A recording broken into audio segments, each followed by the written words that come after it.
அறிவாளன் government college of இன்ஜினியரிங்கில் ஈரோட்டில் இன்றைக்கி நடந்த கிளாஸில் எப்படி எல்லாம் டிசைன் பண்ணலாம், ஒரு பொருள் கம்பெனியில் எப்படி மேனுஃபேக்சர் பண்ணுறது, ஃபஸ்ட்டு மெட்டீரியல் செலெக்ஷன், அது physical property, chemical property, mechanical property, அதெல்லாம் எப்படிலாம் பண்ணலான்னு சொல்லி டேட்டா புக்கை வச்சு கற்றுக்கிட்டோம்.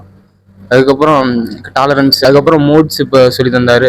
மோட்ஸில் இப்போ 12 ஃப்ரீக்வன்சி வச்சு சொல்லி தந்தார். அதுக்கப்புறம் ரொட்டேஷன் இது பண்ணி சொல்லி தந்தார். எல்லோரும் சொன்ன மாரி நானும் கேட் சாஃப்ட்வேர் தான் டிசைனிங்லாம் மேஜராக தேவைப்படும், அது மட்டுமே போதும்னு நினச்சிக்கிட்டு இருந்தேன். ஆனால் இப்போ தான் தெரியுது மற்ற சாஃப்ட்வேர் யூஸ்ஃபுல்லாக தேவைப்படும், டிசைனிங்க்கு தேவைப்படும்.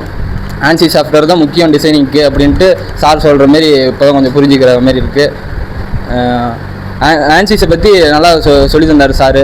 அதில் உள்ள டூல்ஸு, அதை எப்படி ஹேண்டில் பண்ணோம், அதுக்கப்புறம் ரியல் வேர்ல்டில் நம்ம சப்ஜெக்டில் நம்ம படித்ததை வச்சு எப்படி ஹேண்டில் பண்ணோம், ஃப்ளூயிடு, ஸ்டாட்டிக்கு, அதுமாரி டூல்ஸை வச்சு எப்படி அனலைஸ் பண்ணணும் ஒரு மெட்டீரியல் அப்படின்னு சொல்லி தந்தார். நல்லா யூஸ்ஃபுல்லாக இருந்துச்சு. அது இன்னும் நான் நிறையா லேர்ன் பண்ணணுன்னு நினைக்கிறேன். Thank you sir.